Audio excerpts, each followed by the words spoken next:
Are you a future financial manager, a startup consultant in the making, or maybe just someone who wants to make smarter business decisions? In today's video, we're breaking down the five major forms of business organization, but not just to memorize them.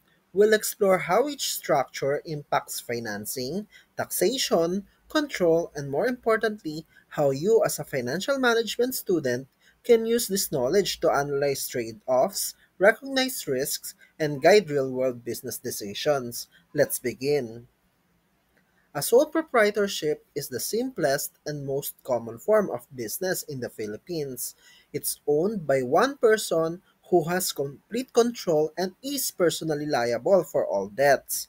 The following are its financial implications. As to financing, it is limited to owner's savings or small loans.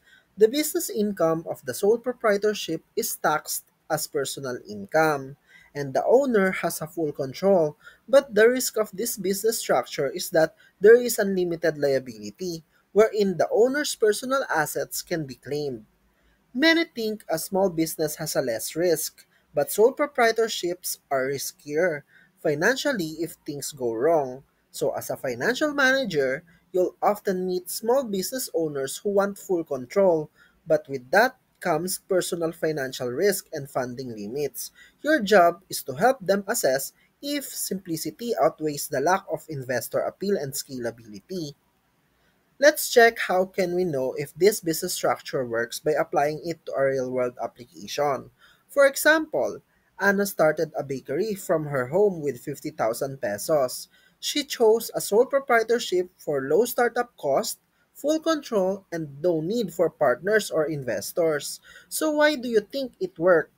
She didn't need external funding yet and preferred to test her business idea alone. Her risk tolerance was manageable at that stage. Sole proprietorship is ideal for small scale ventures or test run businesses, but it's not advisable for high risk or capital intensive operations due to personal liability. Next is partnership. A partnership involves two or more individuals who agree to share profits, responsibilities, and liabilities. It can be general, wherein it is shared liability, or limited, wherein some partners are passive investors. The following are the financial implications of a partnership. As to financing, it is pulled from the partners. Then the income flows through partners' personal taxes. The partners have a shared control based on the agreement, but the risk of this business is that the partners are personally liable unless it is a limited partnership. Many think that in a partnership, if we're friends, it will work. Nope. Without a solid legal agreement, things can go south fast. For you, this means learning how to structure agreements that reduce internal risk while maximizing the business access to funding. Always ask, how do control sharing and liability exposure affect long-term value? For example, two lawyers teamed up to open a firm. They combined skills, networks, and resources and split earnings based on the agreement. So why do you think it will work? Because they trusted each other and had complementary expertise. It allowed shared responsibility and lower startup burden. Partnerships are useful when professional synergy is key, but they require clear agreements and exit plans to avoid disputes and personal risk. Next is corporation. A corporation is a separate legal entity from its owners. It has rights like owning property, entering into contracts, and incurring debts on its own. The following are the financial implications of a corporation. As to financing, they have access to equity through stock issuance. Then there is a double taxation on a corporation, which is the corporate income tax and the tax on the shareholder dividends. This business is managed by board of directors and the risk is there is a limited liability for shareholders. Did you know that not only big companies can incorporate, even small startups that plan to scale benefit from being incorporated? Corporations are designed for long-term growth and big funding rounds, but they come with complex compliance costs and regulatory pressure. Your financial analysis must include cost-benefit trade-offs of corporate structuring, especially when advising on IPOs or investment opportunities. For example, this startup raised 20 million from venture capitalists. They chose to incorporate so they could issue shares, gain investor confidence, and scale nationwide. So why it worked? They needed outside investment and a formal governance structure. Investors preferred the legal protection and structure of a corporation. Corporation is best for companies needing large capital, long-term scalability, and formal management, but regulatory costs and tax burdens are higher. Then there is a new business structure that you may consider in the Philippines, and that is a one-person corporation. An OPC allows single individual to form a corporation. It combines the simplicity of a sole proprietorship with limited liability protection. The financial implications are as follows. As to financing, they have own capital or loans, and there are no shares issued. The only tax for this is corporate income tax, and the sole stockholder has total control, but the risk is limited liability, wherein the personal assets are protected. Many Filipinos don't know OPC exists. It's the perfect bridge between sole proprietorship and corporation. OPC is a rising model for solo entrepreneurs seeking limited liability without losing control. As a finance student, you should understand how OPCs can enhance credit access and asset protection, but also recognize its restrictions on capital growth. For example, a freelance software developer transitioned his freelance services into an OPC. It helped him build credibility, register with BIR, and secure a business loan. So why it worked?